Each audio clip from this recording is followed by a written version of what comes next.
사무엘하 강의 48번째 시간으로 왕 앞에 드러나는 본심이라는 제목으로 말씀을 보겠습니다.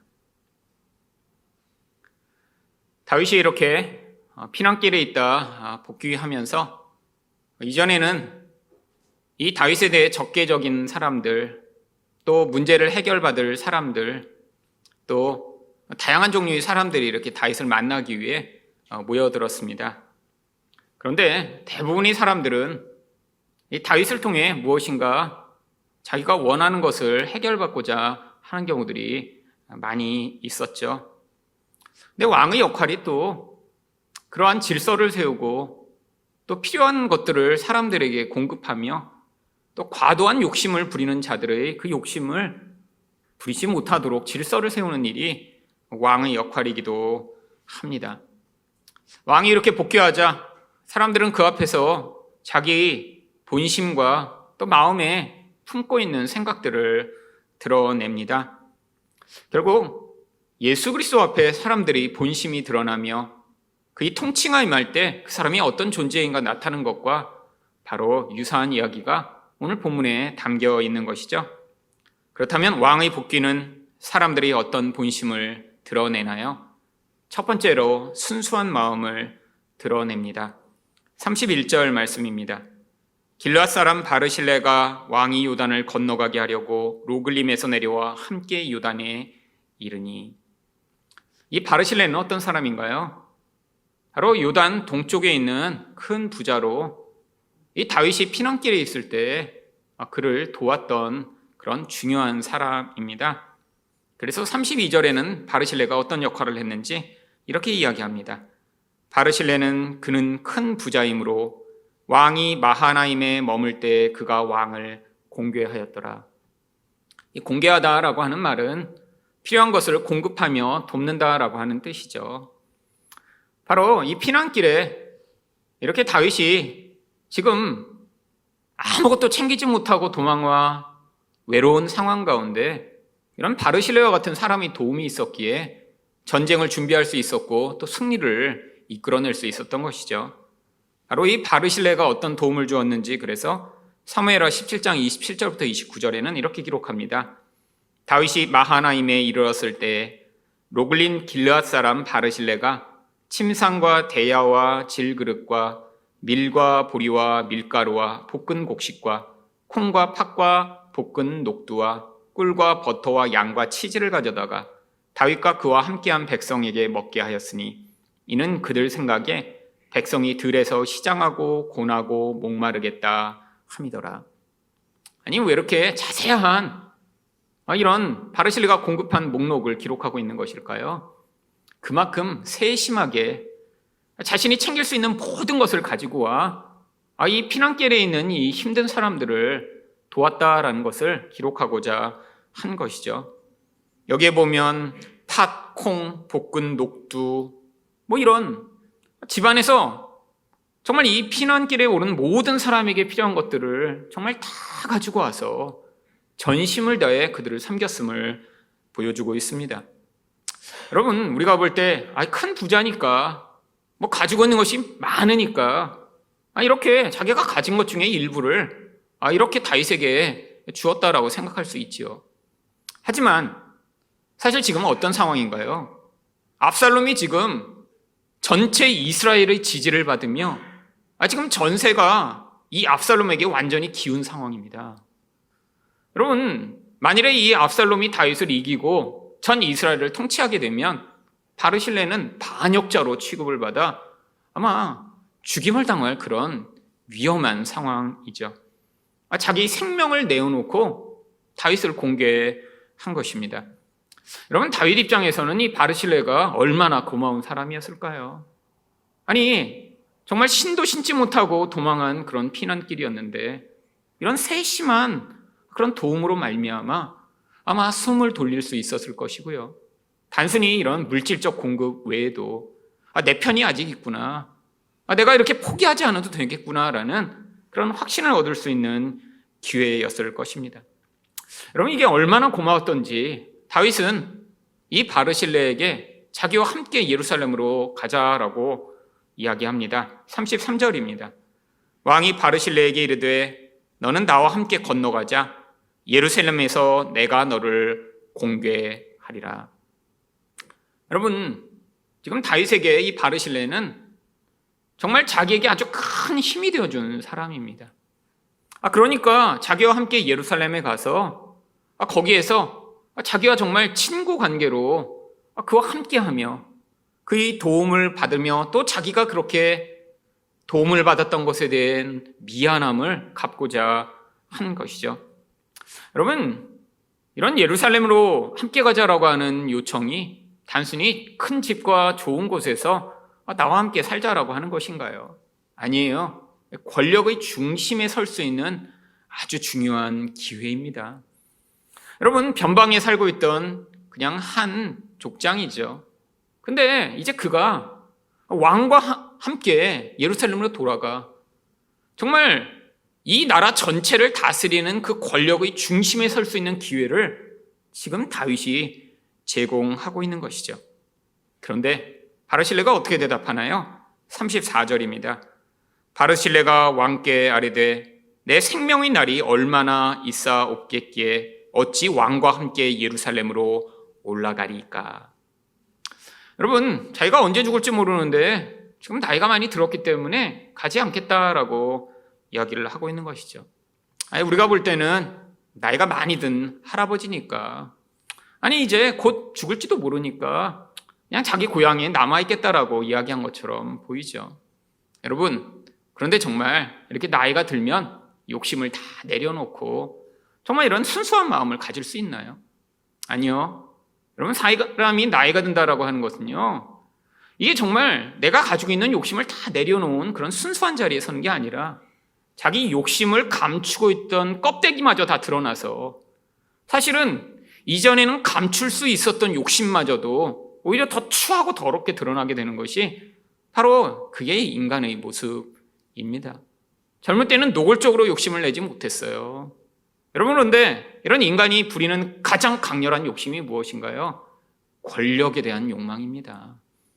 여러분, 다른 사람들을 내 마음대로 지배할 수 있는 그 권력욕이요. 여러분, 지금 바르실레에게 그런 기회가 온 거예요. 지방에서 부자로 살았습니다. 그러니까 아마 돈에 대한 욕심, 이건 다 경험해 봤겠죠. 근데 지금 지방에서 그렇게 있으면서 이 바르실레가 경험하지 못하고 갖지 못했던 게 무엇인가요? 바로 이 권력에 대한 욕구죠.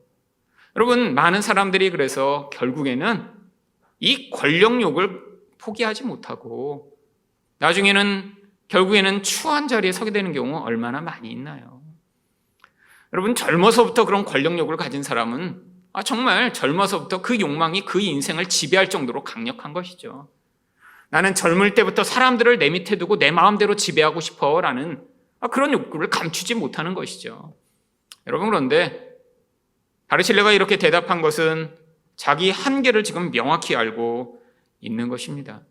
여러분, 근데 이게 아주 어려운 거예요.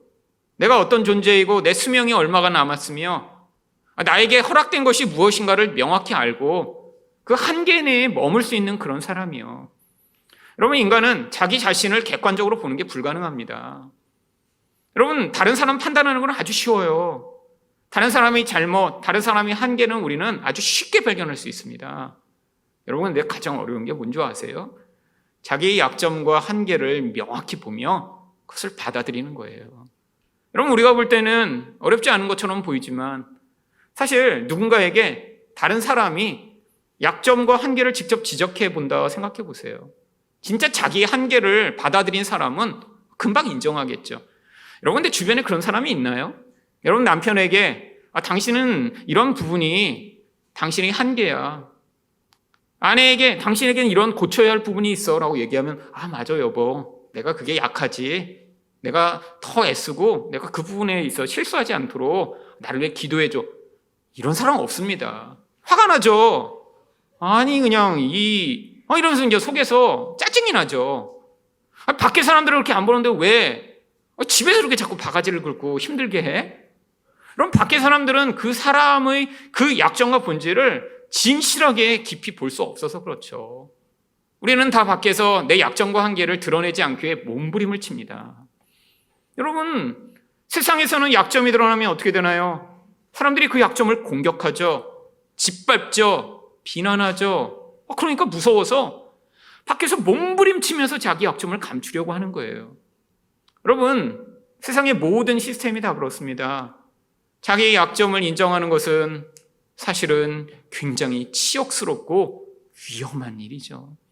어떻게든 내가 괜찮은 사람인 양 열심히 애를 씁니다.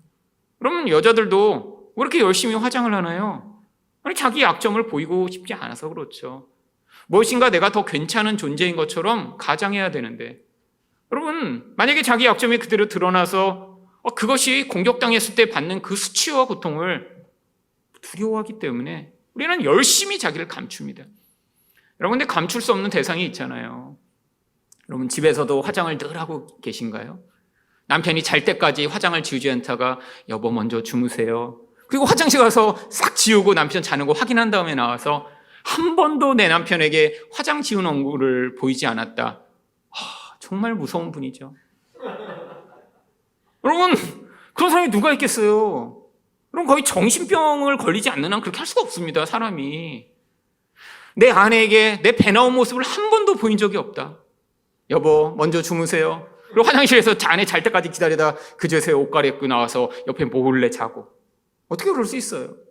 여러분, 인간은 자기 무수한 약점을 가지고 있는데, 여러분, 그 약점을 인정하여 나는 이런 존재다라고, 여러분, 그건 받아들이는 건 쉽지가 않습니다. 여러분, 근데 이 약점을 인정하지 못하면 무수히 많은 문제들이 발생합니다. 여러분, 그런데 이 바르실레는 지금 아주 철저하게 자기 약점을 인정하죠. 여러분, 35절을 보시면 내 나이가 이제 80세라 어떻게 좋고 흉한 것을 분간할 수 있사오며, 지금 눈이 쇠약해져서 뭐가 좋은 건지 뭐가 나쁜 건지 눈으로 잘 지금 분간을 못한다는 거예요. 그뿐입니까? 음식의 맛을 알 수 있사오리까? 아니, 지금 이제 미각도 다 쇠퇴해서 맛있는 걸 못 먹는다는 거예요. 이종이 어떻게 다시 노래하는 남자나 여인의 소리를 알아들을 수 있사오리까? 지금 청각도 희미해졌다는 거죠. 좋은 소리를 들어도 그게 좋은지 분간 못한다는 것입니다. 그래서 어찌하여 종이 내 주 왕께 아직도 누를 끼치리까? 여러분, 자기에게 닥쳐진 그 한계를 지금 철저히 인식하며 좋은 것, 귀한 것, 맛있는 것 아무 소용없다라는 걸 인정하는 거예요. 여러분, 이런 우리의 인생 가운데 주어진 다양한 한계들이 있습니다. 물론 나이가 들어서 맛을 분별하지 못하고 나이가 들어서 좋은 소리를 구분하지 못하는 것이 아니라 하나님이 우리 인간에게 완벽한 존재의 그 모든 것을 충만히 누르도록 모든 사람을 창조하지 않으셨어요. 사람마다 잘하는 것 있죠.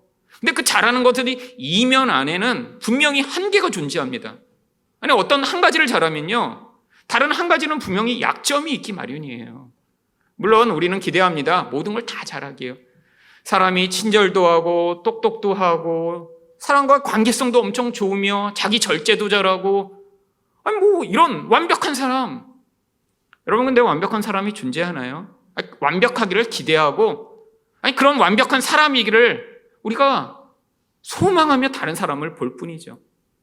여러분, 어떤 사람이 그래서 그런 완벽하고 멋진 모습, 주변에서는 찾아보지 못하는 모습을 가지고 있다가 어떠한 사건으로 그의 본질과 실체가 드러났을 때 모두 깜짝 놀라는 것입니다. 저분은 저렇지 않을 줄 알았는데, 인생을 다른 사람을 위해 사시는 그런 훌륭한 분이신 줄 알았는데 실체가 드러나면 어떻죠? 여러분, 어쩌면 그렇게 겉으로 드러냈던 자기의 멋진 모습보다 더 추하고 더러운 본질이 그의 내면 안에 있었음을 우리가 발견하고 놀라는 거죠. 놀랄 필요가 없어요. 여러분, 하나님이 우리를 완벽하게 만드시지도 않았고요. 여러분, 그것을 우리가 인정해야 됩니다. 여러분, 자기 자신은 여러분 어떤 부분에 대한 약점들을 우리가 인생을 살면서 발견하죠. 그런데 우리는 의식적으로 그것을 자꾸 억누릅니다. 여러분, 이 한계를 인정하지 못하면 어떤 결과가 나타나나요? 여러분, 자꾸 억울함이 쌓여요. 나는 이 정도의 대우와 이 정도의 수준을 보장받을 만한 그런 괜찮은 사람인데, 내 주변에 보면 나보다 별로 그렇게 잘나고 나보다 별로 멋지지 않은 그런 사람이 더 높은 대우와 더 풍요를 누리고 살아가는 것처럼 보이니까 억울함이 가득한 거예요. 아니, 왜 쟤는 내가 볼 때 저렇게 나만큼 성실하지 못한데? 쟤는 나보다 별로 똑똑한 것처럼 보이지 않는데? 아니, 쟤는 고등학교 때 나보다 못났는데? 아니, 그런데 인생이, 여러분, 공부의 순으로 인생의 어떤 삶이 달라지나요? 여러분, 중고등학교 때 학교 성적순에 따라 나중에 인생의 행복이 달라지나요? 전혀 관계가 없습니다. 전혀. 여러분, 근데 우리는 늘 어떤 생각을 해요? 나는 이 정도의 대우를 받아야 마땅해. 근데 우리가 늘 남과 비교하게 되는 근원이 어디에서부터 시작되냐면, 내가 나에게 주어진 그 한계를 인정하지 않은 뒤에 자꾸 다른 사람과 비교하며 내가 받지 못한 것을 저 사람이 누리고 있으니까 우리 안에서 자꾸 억울함과 불만이 싹 트는 거예요. 여러분, 비교의식이 큰 사람일수록 지금 자기를 착각하고 있는 것입니다. 한계를 인정하지 않으며 나도 이 정도는 누려야 하는데 라는 생각으로 끊임없이 생각하는 것이죠. 여러분, 이런 사람이 하나님과의 관계는 어떨까요? 여러분, 하나님은 늘 나의 이 불만족한 내 내면을 채워줄 그런 도구일 뿐이에요. 하나님 앞에 이 사람은 늘 감사가 없습니다. 하나님에 대한 요구만 있어요. 내가 이 정도의 삶을 난 살아야 되는데 왜 이걸 안 주세요? 저 사람은 저렇게 살고 있는데 왜 나한테는 이 행복과 이 만족을 주지 않으세요? 저 사람은 저렇게 높아졌는데 왜 나한테는 이걸 주지 않으세요? 여러분, 결국 하나님과의 관계가 다 깨지죠. 남과 비교하니까 다른 사람과의 관계도 다 깨지죠.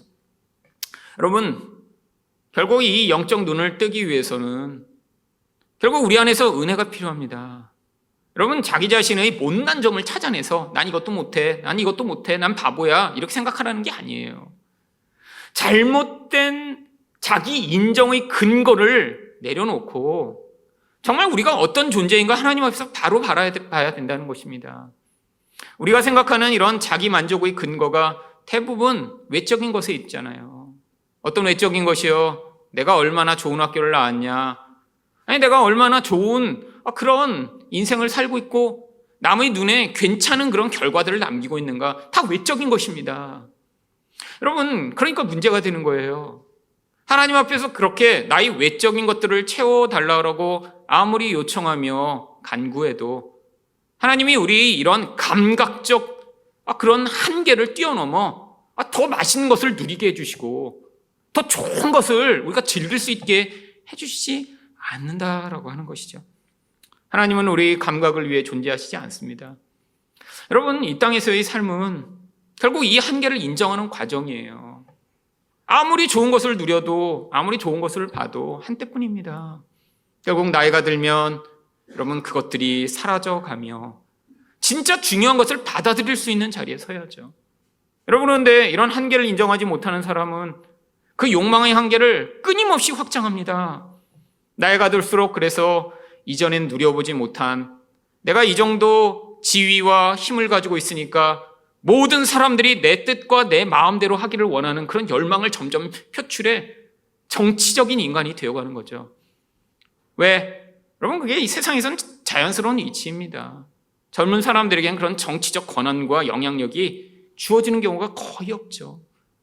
여러분, 그래서 이 인간 안에 있는 이 욕심이 잉태하는 그런 시발점이 되는 게 바로 이런 자기 한계를 인정하지 못하며 결국 열등감에 매여 있는 그런 존재인 것이죠. 여러분, 이 바르실레는 바로 이런 온전한 시각을 가진 그런 새 사람의 모습을 우리에게 보여주시고자 하는 거예요. 이런 왕이신 하나님 앞에서도 결국 자기의 한계를 받아들이지 못하고 뭔가 기회만 있으면 하나님 나한테 이걸 주세요라고 간구하는 그런 모습이 아니라 하나님 이미 주신 것 너무 감사합니다. 하나님이 더 다른 것을 내게 채워주셔서 더 멋진 것을 내게 주시지 않아도 나는 그냥 만족합니다. 내가 우리 하나님께 반응하는 모든 것이 바로 나의 불만족을 채우기 위한 것이 아니라 그냥 하나님과 함께하는 것을 기뻐하며 당신께 나아가는 것, 그것이 나에게 영광이기에 나아갑니다라는 그런 반응. 여러분, 이건 우리 옛사람에게는 절대로 불가능한 모습인 것입니다. 바르실레는 또 두 번째로 무엇을 이야기하나요? 36절입니다. 당신의 종은 왕을 모시고 요단을 건너려는 것뿐이거늘 왕께서 어찌하여 이 같은 상으로 내게 갚으려 하시나이까? 여러분, 지금 여기에 찾아온 게 내가 이전에 이렇게 잘했으니까 이제 왕이 떠나기 전에 나한테 어떤 보상을 주실까? 그걸 위해서 온 게 아니라는 거예요. 지금 상을 기대하지 않았다라는 것입니다. 그냥 왕이 지금 이 강을 건너가면 다시 보지 못해요. 근데 그 왕을 마지막으로 배웅하며 죽기 전에 왕과 함께 할 수 있는 그 시간을 소중하게 여겨 내가 여기 왔는데 내가 도대체 무슨 상을 기대하듯이 나한테 이야기하시냐라고 하는 것이죠. 여러분, 이게 이 바르실레가 보이는 정말 은혜로 반응하는 반응입니다. 여러분, 세상의 관계는 이런 관계가 거의 없어요. 다 다른 사람에게 누군가 친절을 베풀고 다른 사람에게 이렇게 호의적인 반응을 할 때 여러분 반드시 이유가 있습니다. 여러분, 이유 없는 반응이 어디 있겠어요? 세상에서 이유 없이 누군가 너무 잘한다, 일상적인 어떤 반응을 너무 잘한다 그러면 대부분 사기꾼입니다. 그럼 바보 같은 사람은 몰라요. 그냥 이 사람이 왜 이렇게 잘하지? 사기꾼이에요, 그냥. 여러분, 누군가 그렇게 잘할 수가 없어요. 과도하게 잘하는 건. 일상적으로 친절할 수 있죠. 근데 그걸 넘어서 너무 잘해. 이 사람인데 그런 관계가 아닌데? 여러분, 사기꾼입니다. 여러분, 사람은 그렇게 할 수가 없어요. 여러분, 결혼하기 전에 다 대부분 남편이나 아내가 이 사람이 옛날에는 이렇지 않았는데 왜 결혼하고 바뀌었을까? 결혼하기 전에 다 잘하잖아요. 사기꾼이라 그런 건가요? 아니요. 그건 결혼하고자 그런 거죠. 여러분, 그러니까 그것도 목적이 있었습니다. 결혼에 대한 목적이 없었는데 왜 잘하겠어요? 여러분, 그러니까 그래도 그거는 긍정적 결과를 남겼죠. 하지만 여러분, 그런 연애 감정조차도 우리는 다 목적이 있을 때 잘합니다.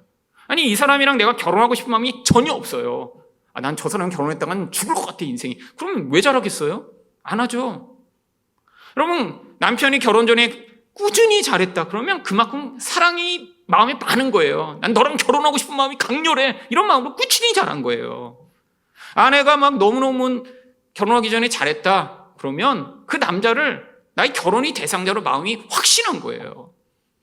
여러분, 그러니까 결혼 이후에는 그 수준으로 잘할 수가 없는 것입니다. 목표를 이루었는데 어떻게 더 잘해요? 인생의 목표를 가지고 열과 성을 다해 30년간 발휘하지 못했던 에너지를 다 써버린 거예요. 오히려 그래서 결혼 전에 이렇게 막 열정적으로 난 너만 사랑해, 너만 행복하게 해줄 거야 막 이렇게 했던 사람보다 그냥 은근히 이 사람이 나를 좋아하나 안 좋아하나 너무 헷갈린 정도로 이렇게 하다 그냥 어떻게 결혼했어요. 이런 사람이 오히려 꾸준하게 잘할 수 있습니다. 에너지를 그때 다 못 썼거든요. 여러분, 그러니까 착각하지 마세요. 여러분, 인생의 가장 중요한 그런 만남조차 우리는 다 어떤 목적이 있어서 잘합니다. 그런데 여러분, 권력이 있고 힘이 있는 사람한테 누군가 잘한다고요? 여러분, 어떤 사람이 정말 순수한 마음으로 이렇게 힘과 권력과 능력이 있는 사람에게 잘할 수 있을까요? 불가능합니다. 인간이라는 존재는 그게 가능하지가 않은 거예요. 누군가 힘이 있기 때문에 그게 나에게 가져올 그런 대가를 기대하고 그래서 그에게 친절하게 하며 그의 말을 내가 순종하는 것처럼 반응하며 그를 열망하는 것처럼 그의 대상을 바라보는 것이죠. 여러분, 이게 인간의 본질적 속성입니다. 왜? 인간은 끊임없이 어떤 힘 있는 자가 나의 문제를 해결해 주며 미래에 무엇인가 어려움이 닥쳤을 때 그의 도움을 열망하는 그런 기본적인 구원자를 기대하는 마음이 있기 때문이죠. 여러분, 바로 세상에선 그런 방식으로 모든 것들이 흘러갑니다. 그래서 여러분, 권력의 자리에 서면 밑에서 그 권력자를 향한 그 열망을 가진 사람들이 수없이 몰려들기 마련이에요. 이전에는 그 사람과 뜻이 같지가 않았어요. 그리고 맨날 욕했어요. 근데 그 사람이 권력의 자리에 섰잖아요. 그러면 이전의 모든 생각과 모든 자기 가치를 다 버려버립니다. 여러분, 요즘에 그런 사람 되게 많아요. 왜? 지금 또 정치적으로 어떠한 세력을 가진 힘이 이렇게 하나로 모아지니까 이전에는 뭐 완전히 그냥 독재 세력에 붙었다가도 이제는 뭐 완전히 자기는 민주화를 위해 인생을 산 것처럼 이렇게 그냥 완전히 바꾸어서 그렇게 반응하는 사람들 얼마나 많은가요? 여러분, 그게 인간의 속성이죠. 여러분, 그런데 이 바르실레의 모습을 보세요. 한 나라의 왕입니다. 여러분, 지금의 대통령과는 수준이 다른 거죠. 사람의 생명을 살렸다 죽였다 할 수 있는 게 왕이고요. 한 사람이 그냥 아무것도 아니다가 갑자기 가장 높은 자리에 세울 수 있는 게 왕이에요. 아니, 그 나라에서는 눈에 보이는 하나님 역할을 할 수 있는 게 왕이죠. 그런데 그 대상에게 이렇게 잘했는데 아무런 목적이 없이 잘하다니요. 이런 게 바로 순수한 마음입니다. 성경에서는 또 이거를 정결한 마음이라고 하죠. 여러분, 순수, 정결이라는 단어를 쓸 때 여러분 어떤 대상을 향해 그런 걸 쓰나요? 다른 게 섞이지 않은 거예요. 여러분, 사람의 마음인데 안에 욕망이라고 하는 더러운 게 섞이지 않은 순수성을 가진 마음. 여러분, 그래서 잠언에서는 이런 정결한 마음이 어떤 결과를 가져온다고 이야기를 하나요? 잠언 22장 11절을 보시면 마음의 정결을 사모하는 자의 입술에는 덕이 있으므로 임금이 그의 친구가 되느니라. 여러분, 왕 주변에는 어떤 사람만 있는 거예요? 자기의 마음과 다른 왕의 비율을 맞춰 그에게 얻어낼 것을 열망하는 사람들이 대부분인 거예요. 그러니까 마음으로는 저 왕을 바라보면 그냥 저 자식 빨리 죽었으면 좋겠다 이런 마음을 가지면서도 왕이여 만세수를 하옵소서 이런 사람들이 천진 거죠. 근데 어떤 사람이 왕의 친구가 돼요? 마음에 정결이 있어요. 그러니까 그 입으로 나오는 말이 이런 위선과 거짓이 섞이지 않은 말이 나오니까 그러니까 왕이 그 사람을 자기 친구로 삼는 거예요. 여러분, 이것이 단순히 왕의 이야기인가요? 하나님과의 관계의 이야기입니다. 여러분, 많은 사람들이 하나님을 어떻게 섬기죠? 자기 안에 있는 욕심을 이루어줄 대상으로 하나님을 여깁니다.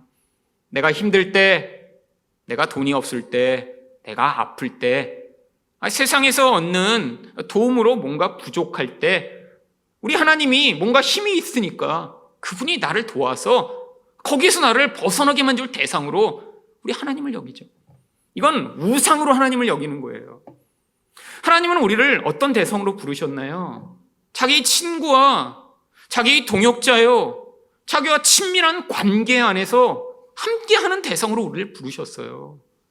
하나님이 힘이 많으니까 힘 많은 존재를 이용해 먹는 그런 대상이 아니라 여러분, 하나님과 그 친밀감을 같이 누려 하나님과 대화하고 함께 고민을 나누고 사랑의 관계를 맺는 대상으로 우리를 창조하신 거예요. 여러분, 하나님은 우리를 그렇게 높고 귀하고 온전한 존재로 만드시고 그 목적을 가지고 계신데 하나님을 우상으로 바라보며 내가 원하는 것들을 해줄 분으로 바라보고 있다면 이거 얼마나 하나님께 모욕인가요? 여러분, 만약에 여러분이 결혼을 했는데 여러분이 배우자가 여러분을 돈을 가져다 주는 기계로 여기고 있다면 ATM이라고 여러분을 바라보며 저로부터 내가 얼마를 뽑아낼 수 있을까? 이렇게 생각하는 것을 여러분이 알게 됐다면 얼마나 실망이 많을까요? 여러분, 생각해 보세요. 결혼했다는 것 자체가 뭐죠?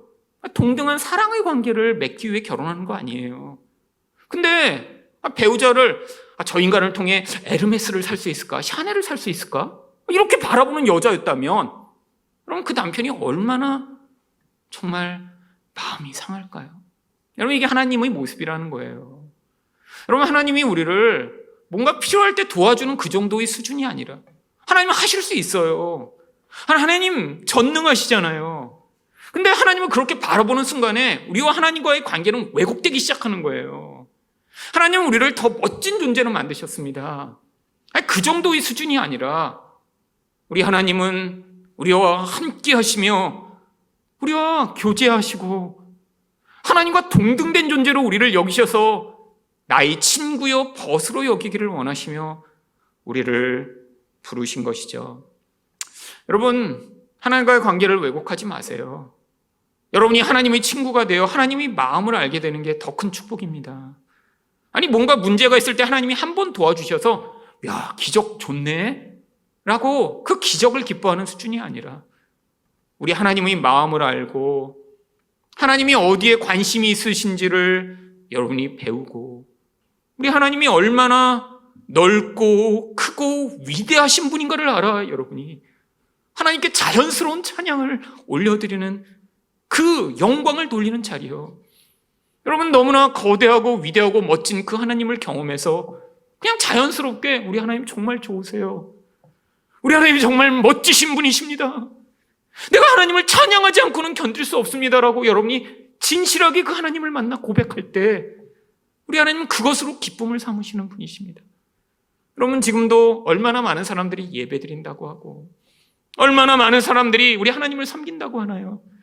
여러분, 근데 그 사람 가운데 우리 하나님과 이런 깊은 관계를 맺어 우리 하나님을 향해 하나님 정말 너무 좋으세요, 하나님을 내가 알게 된 것이 기쁨이며 우리 하나님을 내가 이렇게 예배하는 것이 나의 영광입니다라고 하는 사람들이 얼마나 있을까요? 모여들어 기도라고는 이것 주세요, 저것 주세요 라고 하는 그런 달라라고 요구하는 그런 기도만이 가득한 이 세상 속에 하나님의 친구가 되어 그분의 마음을 공유하며 하나님과 깊은 관계를 맺는 여러분이 되시기를 축원드립니다. 여러분, 바르실레는 또 그래서 아주 구체적으로 또 이런 요구를 합니다. 37절 상반절입니다. 청하건대 당신의 종을 돌려보내옵소서. 내가 내 고향 부모의 묘 곁에서 죽으려 하나이다. 여러분, 뭐 지금 당장 죽을 건 아니죠. 그런데도 이제 아주 못 박는 거예요. 나는 절대로 갈 마음이 없습니다. 정말 내가 이렇게 얘기하는 건 진심입니다 라고, 내가 이제 고향에서 모든 마무리를 할 수 있도록 해달라라고 이야기를 하죠. 그런데 이렇게 하고 자기가 이렇게 예루살렘으로 가지 않겠다고 이야기를 했지만 37절 하반절에서 김함이라고 하는 한 사람을 대신 추천합니다. 그러나 왕의 종 김함이 여기 있사오니 청하건대 그가 내 주 왕과 함께 건너가게 하시옵고 왕의 처분대로 그에게 베푸소서 하니라. 아니, 자기는 안 갔는데 왜 이 김함이라고 하는 한 사람을 대신 데려가 달라라고 이야기를 하는 것일까요? 이 김함이 누구냐에 대해서 학자들은 다양한 의견을 내놓고 있는데 대부분의 학자들은 이 김함이 바르실레의 아들일 것이라고 추측하고 있습니다. 왜냐하면 열왕기상 2장 7절 말씀 때문입니다. 이 열왕기상 2장 7절은 다윗이 죽을 때 솔로몬에게 유언한 말씀입니다. 마땅히 길르앗 바르실레의 아들들에게 은총을 베풀어 그들이 내 상에서 먹는 자 중에 참여하게 하라. 내가 내 형 압살롬의 낯을 피하여 도망할 때 그들이 내게 나왔느니라. 여러분, 바로 자기 아들을 대신 추천해 이 다윗과 함께 예루살렘으로 온 것입니다. 아마 처음에는 이 김함이라고 하는 한 아들만 왔을 텐데 나중에 이 김함이 자리를 잡으며 자기 동생들도 아마 데려왔던 것 같아요. 그래서 왕궁에서 같이 함께하며 마치 왕족인 것처럼 지금 살고 있었던 것이죠. 아니, 그러면 이 바르실레는 이전까지 굉장히 순수하다가 갑자기 자기가 늙어 죽게 생겼으니까 아들은 대신 보내. 요즘 대신 이 아들을 이렇게 그냥 뭐 국회의원 시키고 아들에게 뭐 좋은 거 물려주려고 하는 이런 현대적 부모의 전형을 보여주고 있는 것인가요? 여러분, 이 성경을 맥락대로 파악해야죠. 성경이 이렇게 순수함을 보여줬으면 끝까지 순수해야죠. 여러분, 여기서는 지금 이 바르실레의 아주 현명한 반응을 볼 수 있습니다. 지금 다윗이 너무 고마워서 아무런 것도 이렇게 지금 이 바르실레에게 베풀지 않으면 이 다윗이 포기하지 아니하고 마음으로 미안함이 너무 클 거라는 것을 지금 느낀 거예요. 아니, 내가 이렇게 안 가면 이 다윗이 어떻게든 이걸 갚고자 할 텐데 지금 갚을 수는 없어요. 자기가 완전히 거부했으니까. 그러니까 자기 아들을 대신 보냄으로 말미암아 이 다윗의 미안한 마음을 이제 조금 그가 내가 그래도 아들이라도 대신 이렇게 보응을 해주니 괜찮다라는 마음으로 하려고 했던 것이죠. 하지만 또 한 가지 그런 뜻이 있는 것을 알 수 있습니다. 지금 이 다윗에게 어떤 사람이 필요한 것인가를 안 거예요. 여러분, 이스라엘 백성들이 이렇게 다윗을 다 쫓는다고 했다가 어떻게 됐어요? 금방 멋지고 잘난 한 인간이 나타났더니 금방 배신하여 다 원수가 돼버렸습니다. 아니, 누구를 믿을 수 있겠어요? 여러분, 이런 배신을 당했는데 그 다음에 아니 누구를 지금 의존할 수 있겠어요? 얼마나 불안하고 외로울까요? 여러분, 바르실레는 지금 자기 아들 기맘이 바로 왕궁에서 이 외롭고 지금 힘든 상황에 있는 이 다윗을 보호자할 만한 그런 유용한 사람이라는 걸 알았던 것이죠. 여러분, 여러 아들들이 있었을 것입니다. 그 중에 제일 못난 아들 보낸 게 아니라 다윗에게 가장 유용할 만한, 그럼 다윗 편에 끝까지 설 수 있는 그런 충성된 사람을 골라 바로 다윗에게 보낸 것입니다. 여러분, 그랬더니 왕이 그것을 받아들입니다. 38절입니다. 왕이 대답하되 기맘이 나와 함께 건너가리니 나는 내가 좋아하는 대로 그에게 베풀겠고 또 내가 내게 구하는 것은 다 너를 위하여 시행하리라 하니라. 여러분, 그제서야 다윗이 이 바르실레의 마음을 받아들였던 것이죠. 아마 이 기맘이라는 사람은 다윗과 함께 아마 왕궁에서 살다가 그 후손들이 예루살렘 가까운 곳에 정착하여 살았던 것으로 보입니다. 그래서 후일에 보면 예레미야 41장 17절에 애굽으로 가려고 떠나 베들레헴 근처에 있는 게롯 김함에 머물렀더니, 지명이 나오는데 게롯 김함이라는 지명이 나와요. 이 게롯 김함의 뜻이 무엇이냐면 김함이 살았던 곳이라는 뜻을 가지고 있습니다. 베들레헴과 예루살렘은 멀지 않은 곳에 있어요. 이 베들레헴은 또 어떤 곳인가요? 다윗의 출생지입니다. 자기 고향 근처에 이 김함의 거주지를 마련해 준 것이죠. 여러분, 이 이야기는 결국 어떤 사람이 하나님과 이런 친밀한 관계를 누릴 수 있는지를 보여주고 있습니다. 바로 그래서 신약성경에서도 어떤 사람이 우리 하나님과 이런 친밀한 관계 가운데 서게 되는지를 마태복음 5장 8절이 이야기를 합니다. 마음이 청결한 자는 복이 있나니 그들이 하나님을 볼 것이며. 여러분, 이제까지 얘기했던 순수함, 정결함, 바로 이런 정결함을 가지고 마음의 욕망을 가지고 어떤 대상을 대하지 않는 사람에게 어떤 기회가 주어져요? 하나님의 얼굴을 본대요. 여러분, 성경에서 하나님은 근데 또 볼 수 없다면서요. 여러분, 이 하나님의 얼굴을 본다는 건 비유입니다. 어떤 비유예요? 하나님과 누구보다 친밀한 관계를 맺을 수 있다는 거예요. 여러분, 이게 바로 무엇보다 놀라운 복이라는 거예요. 여러분, 성경이 얘기하는 이 팔복의 실체가 무엇입니까?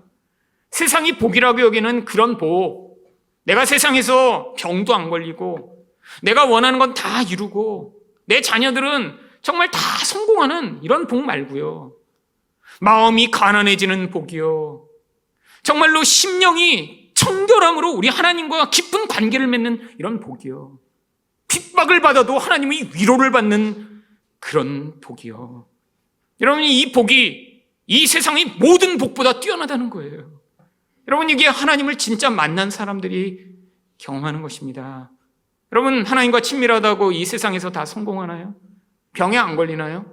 근데 하나님을 진짜 만난 사람들은 병에 걸려서도 노래하고, 하나님을 진짜 만난 사람들은 핍박과 혼란 가운데도 낙담하지 않냐고 우리 하나님을 향해 신실한 반응을 보일 수 있는, 세상에서 찾아볼 수 없는 그런 반응으로 우리 하나님과 관계를 맺을 수 있는 것이죠.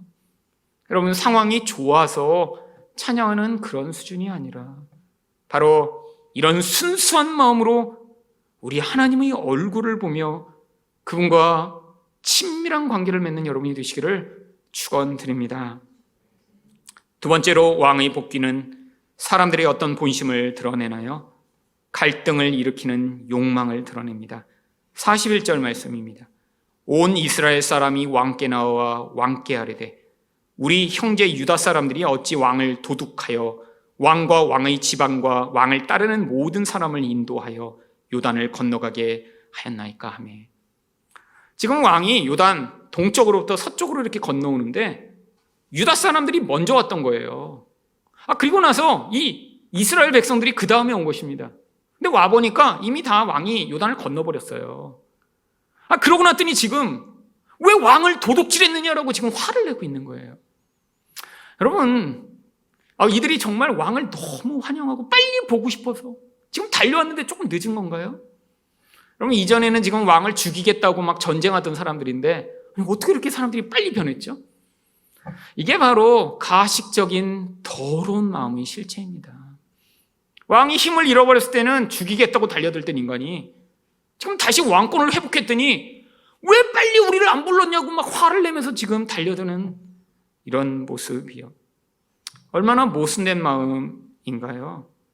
여러분, 그랬더니 유다 사람들이 또 어떻게 반응하나요? 42절 상반절입니다.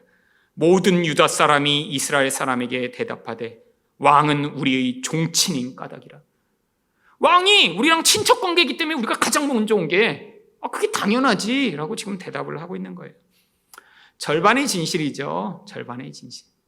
여러분, 유다 사람들은 친척이지만 지금 안 오려고 이렇게 지금 뒤에서 미적거리며 미루고 있었는데, 그러니까 다윗이 그들의 그런 죄책감을 다 알고 나서 야, 너네들은 왜 빨리 나를 안 불러? 니네가 나서서 먼저 나를 불러. 괜찮아. 내가 아무도 처벌하지 않을게. 심지어는 나를 죽이겠다고 앞장선 아브넬까지도 계속 군대 장관으로 삼아줄게 라고 해서 유다 사람이 그제야 괜찮은가 봐. 야, 빨리 가자. 그래서 지금 온 거예요. 진짜로 다윗이 좋아서, 아니 진짜로 다윗이 자기들 친척이라 이렇게 달려와 먼저 환영한 게 아니라 다윗이 먼저 나서서 그들을 격려해 그들이 그 움츠러든 자리에서 지금 달려올 수 있도록 배려를 해줘서 온 건데 뭐라고 얘기하나요? 친척이라 우리가 먼저 왔는데 왜 그래? 여러분, 그러면서 42절 하반절에 무엇이라고 얘기하나요? 너희가 어찌 이 일에 대하여 분내느냐? 우리가 왕의 것을 조금이라도 얻어먹었느냐?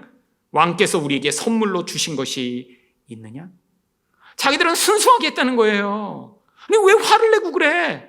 왕이 아무것도 안 줬어, 이때까지. 그냥 우리가 순수하게 친척이라 와서 이렇게 했는데 왜 화를 내고 그래? 화를 내고. 여러분, 참 적반하장이죠. 적반하장. 여러분, 마음 안에 지금 자기 욕망은 감추고 겉으로는 우리는 순결하게 하는 거야. 순수한 거야 라고 주장하는 이 모습이요. 여러분, 이런 사람들을 보면 화가 나지 않으시나요? 나는 민족을 위해 이런 일을 합니다. 알고 보니까 다 자기를 위해 했어요. 이런 거 보면 화나지 않으시나요? 저는 화나던데요. 엄청나게요. 난 이 대한민국 국민을 위해서만 삽니다. 알고 보니까 다 투기하고 뭐 자녀를 위해서 뭐 다 자기만 좋은 거 하고 거짓말로 이렇게 포장하다가 결국에는 실체가 드러나는 그런 인간들이. 이게 인간의 본질이에요. 여러분, 어떤 한두 사람만 그렇게 나쁜 인간이 아닌 거예요. 여러분, 그게 인간이 그냥 원래 그렇게 지어진 욕망의 결과입니다. 거기서 인간은 벗어날 수 없어요. 여러분, 실망하지 마세요. 아니, 사람들을 위해 이렇게 멋진 모습으로 정치인들이 나서서 나는 이렇게 순수하게 여러분을 위해 삽니다. 여러분, 아직도 그게 사기라는 것을 눈치 못 채셨나요? 여러분, 그 수준에서 이제 벗어나줘야죠.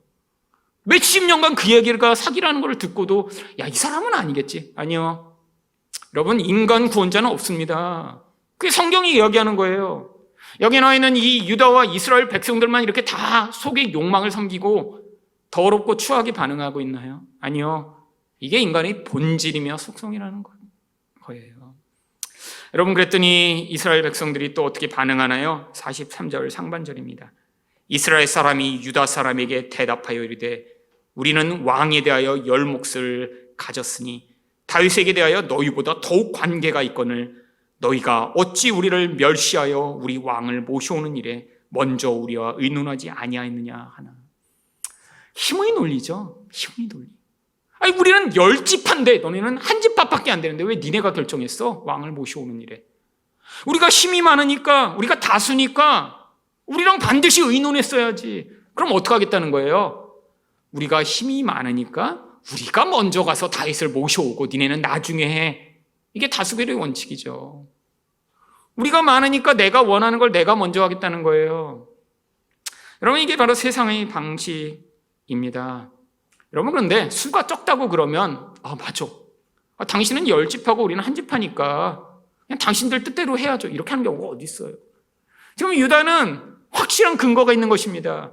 왕도 허락을 했어요. 니네가 왜 나를 모셔오지 않느냐? 그러고 나니까 지금 확신을 가져. 어떻게 했어요? 43절 하반절을 보면 유다 사람의 말이 이스라엘 사람의 말보다 더 강경하였더라. 여러분, 하나의 마음으로 지금 서로 말싸움하며 계속 다툰 것입니다. 이 갈등이 결국 다음 장에선 전쟁으로 이어집니다. 자기 욕망들을 앞세워 서로 이 다윗을 대상으로 해서 자기 욕망을 투영해 이 다윗으로 얻어낼 결과를 기대하며 끊임없이 서로 충돌하니까 결국 전쟁이 날 수밖에 없죠. 여러분, 이게 바로 하나님을 향해 인간들이 반응하는 모습입니다.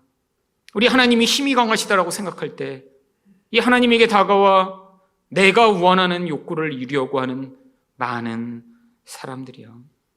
여러분, 인간은 철저하게 자기 이익의 근거에 결정하고 행동하게 되어 있습니다. 여러분, 그런데 이런 욕심이 그 인간의 본질에서 작용하기 시작하면 반드시 싸움이 나고 갈등이 나게 되어 있어요. 여러분, 어느 집단이나 마찬가지죠. 여러분, 교회도 마찬가지입니다.